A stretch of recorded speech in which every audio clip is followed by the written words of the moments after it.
Good day everyone, I'm Rishami Insigne from Group 3. Declaration of Philippine Independence is all about the document in which Filipino revolutionary forces under General Emilio Aguinaldo proclaimed the sovereignty and independence of the Philippine Islands from the colonial rule of Spain after the latter was defeated at the Battle of Manila Bay during the Spanish-American War.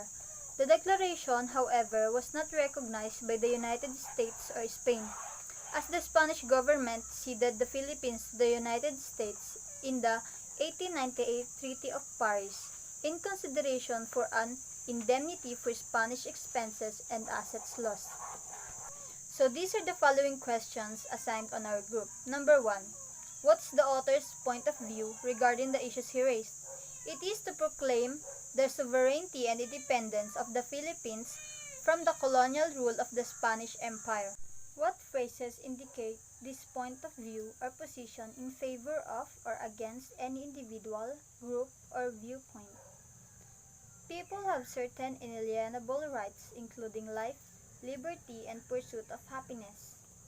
Number 2. Does the evidence in this document offer any information you did not know before? What is this information?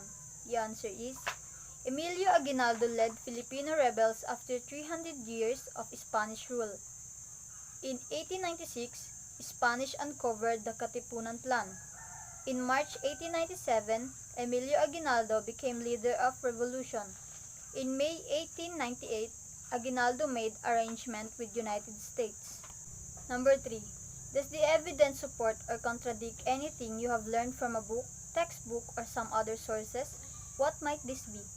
Answer, it supports what we have read before in a different source. This source and the other that we have read were the same. Both sources say that Emilio Aguinaldo was the first president and the one who proclaimed Philippine independence.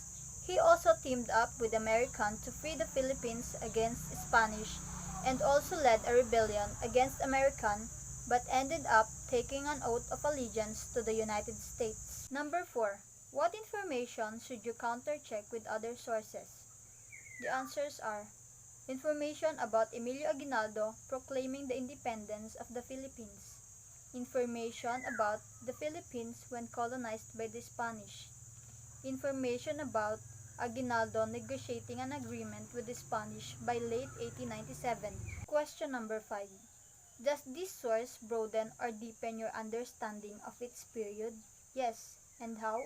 After we read the text, we learned more about the declaration of Philippine history. Also, our knowledge has been broadened and deepened or widened through the given source. From the text, it states that under the Spanish regime, Filipinos are slaves of the Spaniards, and if not prevented or stopped, Filipinos will suffer even more and will also have a threatening life in the future.